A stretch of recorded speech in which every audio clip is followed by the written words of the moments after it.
Kim Ja-hong is a brave young firefighter who leaps from a tall burning building to save a little girl. After taking the full brunt of the impact, Kim quickly recovers and goes to check on the girl who has reunited with her parents. He asks what's her name, but she doesn't reply. Instead, she leaves with her family without even acknowledging him. Kim then senses something strange, a shift in the atmosphere. Everything looks the same yet seems so different, so distant. Then, he hears someone call his name and turns around to see a man and a woman, formally dressed, and smiling cheerfully.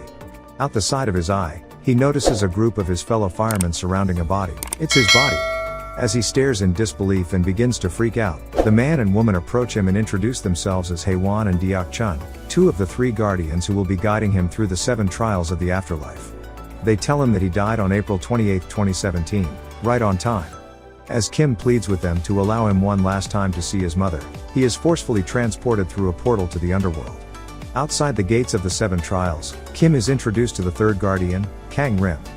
Kang Rim is a well-respected guardian, as he had successfully guided 47 souls through the 7 trials in the past 1,000 years. Once they approach the gates, Deok-chun presents Kim's ticket into the trial of the 7 hells, and she is pleasantly surprised that it says he is a paragon, a person who lived a righteous life and died an honorable death. She mentions that he is the first paragon in 422 years, and also states that a paragon has the highest chance of passing all 7 trials within the 49-day time limit, and if he does so, he can be reincarnated. Then, they enter through the gates. Their first stop is the Hell of Murder. If Kim had unjustly killed someone or did something that indirectly led to the death of someone, he will be tried, found guilty, and imprisoned here to suffer half a century of torment. Kim stands before the judge, King Byong-zong, as his charges are read aloud by the 2 insulting prosecutors of the underworld. They mention a colleague whom he had left behind in a burning building, injured and trapped, and suggest that he had enough time to return and rescue him. Yet instead, he left him there and the building eventually collapsed and killed him. The prosecutors then bring forward the charge of manslaughter, a sentence spanning 50 years in the Hell of Murder. Kang Rim then stands before the court as Kim's underworld attorney. He begins his defense by replaying the incident for the court.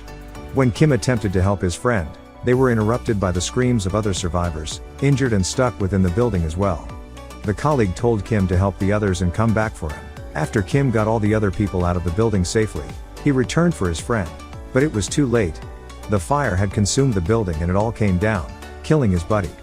Kang Rim tells the judge that after leaving his friend to help the survivors, Kim had saved 8 people's lives. 8 lives in return for one is a noble deed, and punishment would be unfair. King Byong-zong agrees and clears Kim of the charge before praising him as a hero. The guardians then lead Kim to the Hell of Indolence, a beautiful heavenly landscape, but don't let the view fool you, as just beyond the waterfall resides all the doomed souls. A large spinning crusher tortures all those that dare to seek refuge on the only visible patch of land. And those who try to escape into the pristine water are met with the razor-sharp bite of vicious piranhas. Just before the waterfall rests Queen Cha-gong. To her, Kim must present all the hard work he'd ever endured over his lifetime to prove he wasn't lazy and arrogant. The guardians then talk the Queen through all the good selfless work Kim had endured throughout his time as a firefighter. The Queen is very impressed with everything Kim had done to benefit the lives of others. She asks what inspired such great deeds and Kim simply says he did it all for money. Angered by this response, the Queen says that since money was God to him, he worshipped the wrong God. She then instructs the prosecutors to lower Kim beyond the waterfall. As Kim gets closer to the edge, Kang Rim and Haewon jump in and try to help Kim. Kang Rim then pleads with the Queen to look at the life of Kim one more time, but this time he offers a different perspective. Here, he shows Queen Cha-gong that Kim's life was much harder than just his work as a firefighter. Apart from his usual day job, Kim worked various jobs at night and even looked for work on weekends without getting a single day of rest. Kim had undertaken all of this work to support his terminally ill mother and younger brother who was studying to become a Supreme Court judge. Kang Rim ends his defense by saying that had Kim not worked for his family they wouldn't be alive today. The Queen then comes to her final verdict. She says that even though Kim worked for money, he did it for a selfless purpose, and for that reason, she's out. On their way to the next trial, the group is ambushed by dangerous 4-legged monsters of the Blade Forest of the underworld. When they manage to barely escape the forest, Haewon tells Kim that the monster's attack means that an immediate family member of his has died and become a vengeful spirit, and they're now roaming the earth, which is causing anomalies along his path on the trial. Kim is concerned that his mother may have passed away. Kang Rim tells them that the only way to end this is to find the body of the family member and burn it, which will destroy the spirit. So he makes his way to the realm of the living to find the deceased.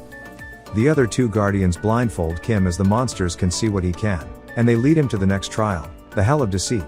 Here, Kim will be judged by Admiral Yi Sun-sin on whatever lies he had told and the impact they had. The prosecutors present the charge of forgery, 98 fake letters that were all written by Kim to the children of his fallen colleagues. One specific case is brought forward. The dead colleague who Kim had failed to rescue. His young daughter, Ji-yeon, had received letters from Kim, who had pretended to be her father. In the letters, he tried to encourage and guide her. Kim explains that she was only a little girl and he wanted to give her some comfort. But the prosecutors ask if he ever took into consideration the despair she would feel once she discovered the letters were fake. Kim is lost for words, which angers and prompts the admiral to have his tongue removed. Deok-chun then defends Kim by bringing forth even more fake letters, these ones addressed to his mother. In these letters Kim tells his mother of his wonderful family, his wife and son, and his amazing life, all of which were lies as he was never married, neither did he have any kids. Deok-chun states that had Kim not written these letters to his mother while she was battling in hospital, she may not have found the strength to fight and recover as she did. The prosecutors ask once more about the despair his mother may suffer once she finds out it was all lies, but Deok-chun says that had he not written those letters in the first place, then those people may not have grown as much and moved on. The admiral is then shown how happy Kim's mom was when she read the letters and how the letters inspired the little girl, Ji-yeon, to write back to her father and thank him for all his encouraging words before moving on. The admiral then clears Kim of all charges and allows him to leave. On Earth, Kang-rim visits Kim's house to find his mother, who is a mute woman, and tells her that he came to pay his respects to Kim. When she closes the door to give him some privacy, Kang-rim confronts the spirit of Kim Soo-hong, Kim's brother, who had been hiding within the burning candle smoke. He asks where he died, but the spirit escapes and an epic chase ensues. After failing to catch the spirit, Kang-rim contacts Kim and the Guardians at the Hell of Deceit and tells Kim that both his mom and brother are fine. As Kim rejoices, Kang-rim tells the other two Guardians the truth about Kim's brother, and says that it's best for the sake of the trials that Kim doesn't know.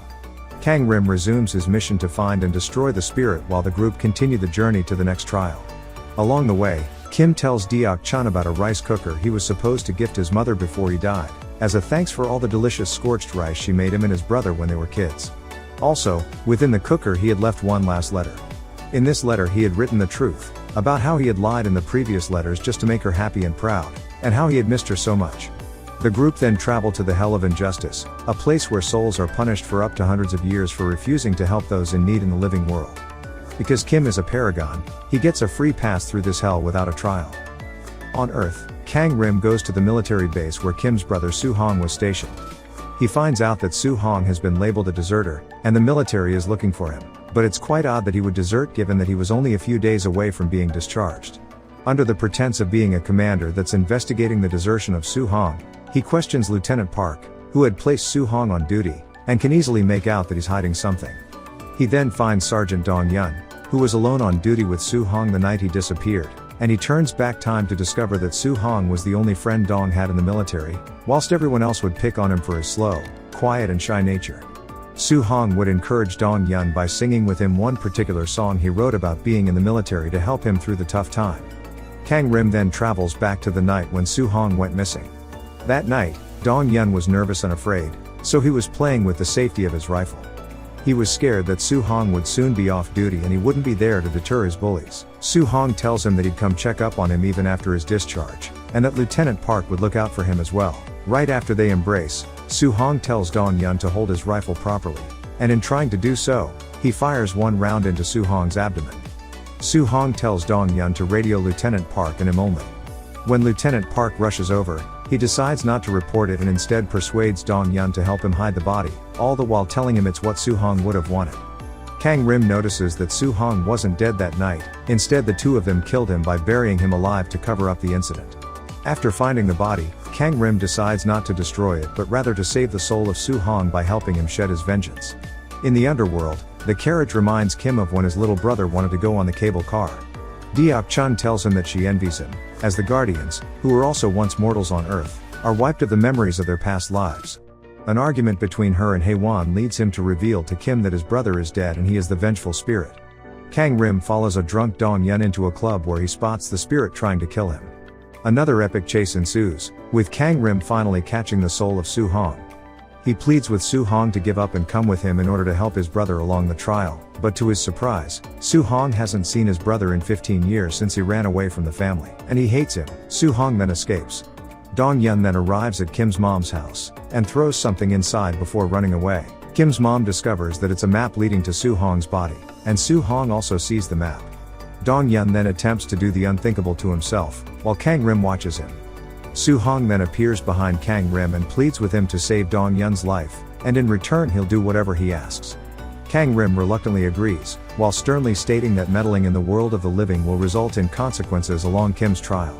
Using Kang-rim as his voice, Soo-hong first sings the song he wrote to prove it's him, as Dong-yeon can only see Kang-rim. Then he tells him that he has forgiven him, and says that he should move on. Along the way, Kim and the two guardians go to the fifth trial, the Hell of Betrayal, where souls are punished for selfish betrayals by being trapped within a mirror and destroyed. Queen Songi lets Kim pass without a trial as he is a paragon of righteousness. To get to the next trial, the group must travel down a vacuum sinkhole, which leads to the Hell of Violence.